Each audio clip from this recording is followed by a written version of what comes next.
Okay, let's jump right into this explainer and unpack what is honestly a vital lifeline for so many citizens in South Africa, the SASSA Disability Grant. It's a system often wrapped up in questions and, let's face it, a bit of bureaucracy, but it has a profoundly real human impact. So, we're going to break down exactly how this system actually works. Just take a second and consider the harsh reality of facing a severe physical or mental disability, one that completely prevents you from earning a regular income. The economic impact? It's immediate. It's exactly this kind of scenario, that sudden loss of earning potential due to a health crisis, where a structured, government-backed safety net isn't just nice to have, it's absolutely necessary for survival. To help navigate all of this, we've structured our explainer today into 4 clear parts. We'll look at what the grant is, who's actually eligible, the power of dignity it provides, and finally, exactly how to apply. All right, let's start with Section 1. What is the grant? Let's lay down those foundational facts. Simply put, this grant is a very specific form of social assistance from the South African Social Security Agency, or SASSA. Its main job? Serving as a financial safety net strictly for folks who just cannot earn a living because of a physical or mental disability. Think of it as essential government backing for when your health literally becomes a barrier to joining the workforce. Now, what's really important to grasp here is how this takes the abstract idea of financial assistance and translates it into absolute bare-bones survival. We're talking food, clothing, and shelter. When your regular income takes a hit from a disability, these fundamental pillars of life are the first things threatened. This grant is specifically calibrated to make sure those baseline living needs are covered. Which brings us to Section 2, who is eligible? Let's see how this builds into the specific criteria you actually need to meet. Right off the bat, eligibility is not just a blanket approval. You're going to need to hit specific benchmarks across 4 main areas: your age, your residency status, your financial means, and the severity of the disability. And I want to put a huge emphasis on that last one, severity. The physical or mental condition has to be a direct, substantial roadblock to earning an income. It really has to significantly limit your ability to work. Moving beyond just the bureaucracy, let's explore Section 3, the power of dignity.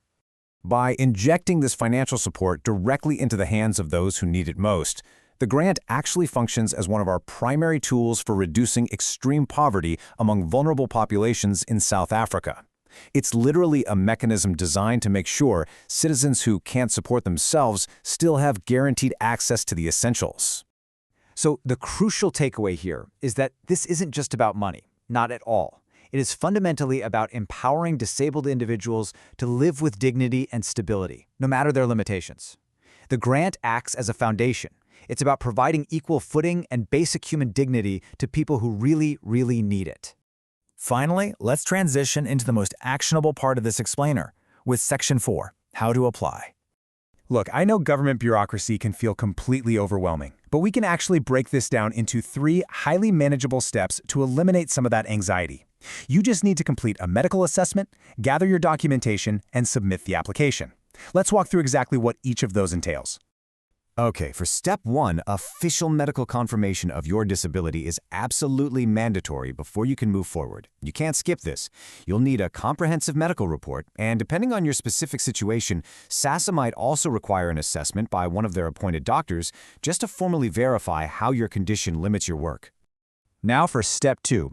Honestly, I highly recommend just taking a screenshot right now, because this lists the exact paperwork you must gather to prove your eligibility. We're talking your ID or birth certificate, valid proof of residence, those medical records we just talked about from Step 1, and proof of your current income and assets to pass the financial means test. Trust me, having the whole shebang organized beforehand is a real game changer for streamlining the process.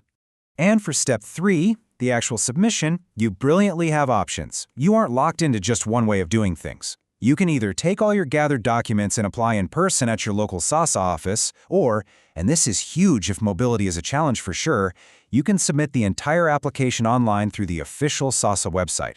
You get to choose whichever method is most accessible to you. As we wrap up, I want to leave you with this final thought.